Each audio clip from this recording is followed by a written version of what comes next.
They are racing against time because we can literally see the land moving right here. Planters, as you can see, are sitting where tents were. People were sleeping here. Tar. It is extremely sticky, picking up anything, telling people if you do not leave, you will be arrested. We are seeing some people sneak out of the encampment through the side. So we came around and I'll show you there is the encampment on the other side of the scaffolding. Where I am right now is the back of the encampment. Right here was plywood. They've taken it and made a new barrier. We'll show you right now. Officers that have come to this side and formed a line. And what you're looking at is really the last of this encampment. Since law enforcement dismantled the encampment early this morning, we've seen the white tents for commencement ceremonies starting to pop up. Things really escalated at just about 6 o'clock when graduation was set to start inside the shrine. As the sun comes up, we're able to see some of the remnants of what took place last night. One of those pieces here we found on the grass is pepper spray. TSA has actually increased the fines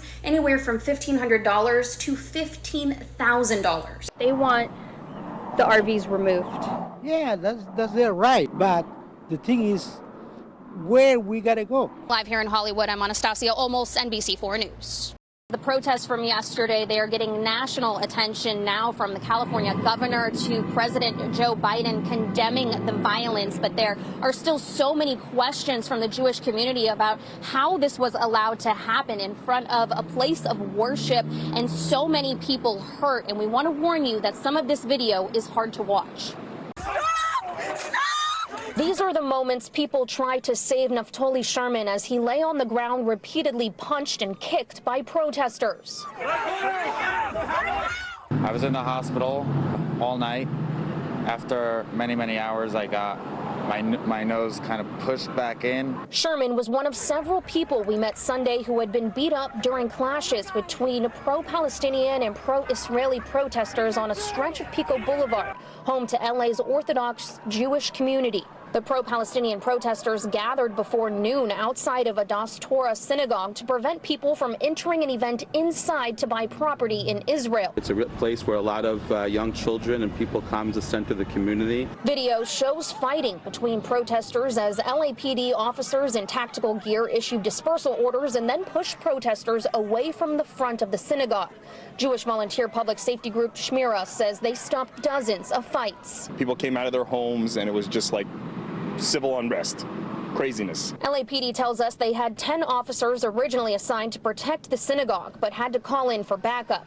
They arrested one person for possession of a spiked flag and are investigating 2 battery reports. Video journalist Sean Beckner-Carmichael says one of those reports is about him. I got hit at least twice in the back of the head. I got kicked in the groin. This is the moment right before when protesters smacked his phone out of his hand. Come on. Members of the Jewish community say police should have done more to stop the violence and to prevent protesters from running into the surrounding neighborhoods, causing more altercations. The police was holding their line, so they didn't want to break their line. There was no one there for us except for literally the Jewish people that were in our community. It's sad that we got to that point. It should not have been allowed to begin with. And you can see a officer here with a private security group outside of the synagogue as we speak. But the LAPD told NBC News in a statement today that they did not issue a tactical alert because they had enough resources on the ground to respond, adding that fights either dispersed before officers could safely intervene or that they just weren't aware of fights that were taking place. We know the LAPD has stepped up patrols in this neighborhood, and we are waiting to hear from the mayor right now. We will bring you updates here at 5 and 6. Reporting live here in Pico Robertson, I'm Anastassia Olmos, NBC4 News. Hermosa Beach followed Manhattan Beach in upping the fines for these e-bikers that break the rules, one of which is that the motor has to be off when riding on the Strand or the pier here. But we're finding that these issues stretch the coast from LA to Orange County. And the main problem is that these illegal bikes, they're e-bikes, they're not technically e-bikes, but they're electric motorcycles. It's been month after month of teens on e-bikes wreaking havoc in beach communities. I was walking my dog and I saw a guy on an e-bike and just a swarm of kids all around him with weapons in their hands, like rocks and different things, trying to throw things at him. Video after video posted to neighborhood social media from Redondo to Torrance. Groups of teens speeding and cursing at people, even throwing fireworks and M80s at homes. Opened my door, could see the remnants falling on the house. In the last month, El Segundo police took 3 felony reports involving teens on e-bikes throwing fireworks at a service dog, a car, and starting a brush fire on PCH. Some incidents out of Hermosa and Redondo include physical assaults. I was scraped up on my face, had bruised ribs, and I had a concussion. Randy and his girlfriend Jen were leaving the Beach Life Festival near the Redondo Pier on May 3rd when a group of teens on e-bikes came speeding through. I told them to slow down, and they basically told me to F off, and then the last person in the gang hit Jen in the back, knocked her down. He went to grab one of them and 2 other guys punched him in the head and picked him up and threw him down, and 3 guys were attacking him. Police arrested Randy and cited him for public intoxication. The kids left and he went I went to jail. Redondo Beach Police tells NBC4 the incident is still under investigation. Hermosa Beach Police Chief Paul LeBaron says catching the kids is the hard part. Within 20 minutes, we received 3 calls of kids behaving badly on e-bikes and creating a danger to the public. We responded. The kids scattered. Many are not on e-bikes, but instead electric motorcycles. As they scattered, one of them left their electric motorcycle behind. Video taken by a Hermosa neighbor shows the boy and his father come back to pick up the bike that police were impounding, called a Saran, which can go up to 68 miles per hour and is not street legal. The ones that are using the electric motorcycle type, they're very, very dangerous. They are disobeying traffic laws, and they're using those bikes to commit other crimes. Chief LeBaron says they arrested the same boy a few days later for an alleged assault on another boy. The video posted on social media. All of the beach cities, we're all aware of it, and we are not ignoring it. In the last several weeks, Hermosa Beach police have impounded about a dozen of these electric motorcycles. They say in order to get them back, they have to prove that they have DMV registration and pay a fee. As for these citations, they range anywhere from a traffic violation to driving without a license, and a fine with that could be anywhere from $200 to $1,000. Reporting live here in Hermosa Beach, I'm Anastassia Olmos, NBC4 News. 1 month after Hurricane Ian, Bill Doyle's home in St. James City looks like paradise in the Sunshine State. But looks can be deceiving. When you open the door, you could see sky because the roof there was missing. So that was all gone. Ian took part of his roof, blew out a window, and then continued to dump rain inside of his home. This is what happens when wood gets wet and dry. You see it expands the caulk line.